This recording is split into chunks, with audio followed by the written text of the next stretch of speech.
I always thought Isaac was kind of a boring character in the Bible because not a whole lot happens to him.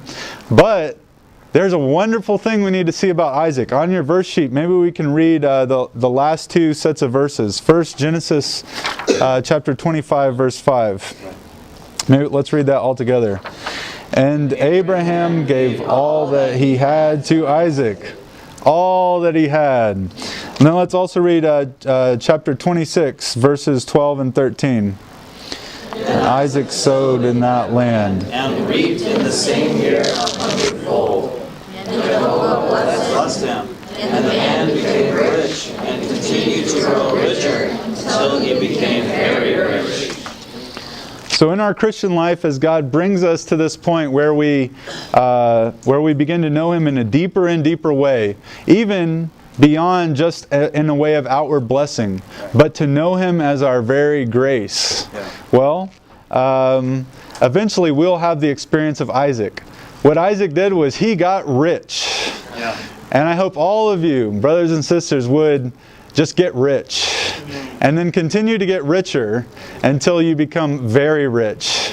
What this means is Isaac just enjoyed everything. He enjoyed everything his father had done for him. He enjoyed everything that his father he'd struggled, he fought, he passed through all these experiences, all these sufferings, and you know what Isaac did? If you look at his whole life, mainly Isaac just enjoyed. So this is also part of our Christian life. As we pass through times of suffering, as we pass through trials that bring us to know God in resurrection, eventually we'll just become Christians who are full of enjoyment. These two always go together.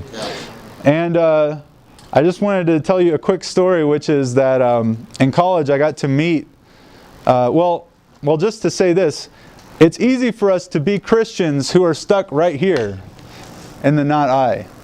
We know that God wants us, maybe our thought is God mostly wants us to follow Him, and we realize that it's not easy, and that's kind of what we focus on. And I've talked to many believers who would fall into this category. I know God wants something from me, and mainly that's our focus. But we also need to see that God is so full of riches. He's so full of enjoyment in resurrection. We need to have our eyes open to see how much we have. And just to illustrate that, there was this very wealthy man that spoke to a group of us when I was in college. His name is John Arriaga.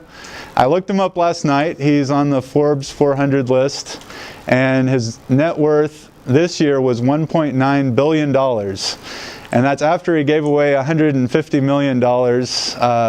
Just wrote a check for something. And so this is a very rich man, right? And he was telling us when he started to make money, he put all the money he made back into the business.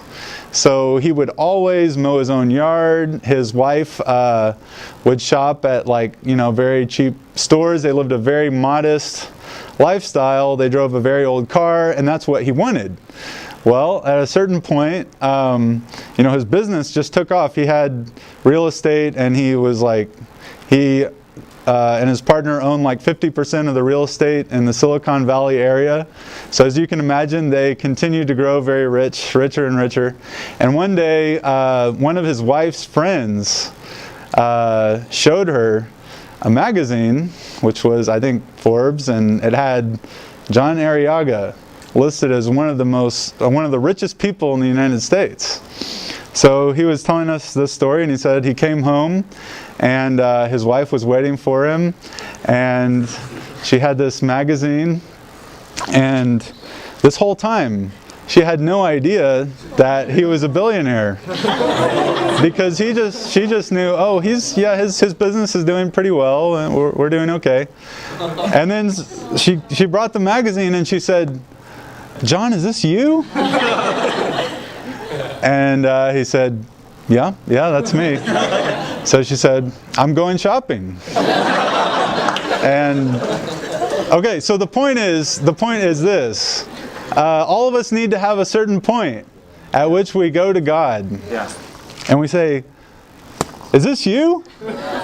Do you realize that this whole book is full of promises?" Amen. This is not just a code of do's and don'ts. The Bible is full of riches.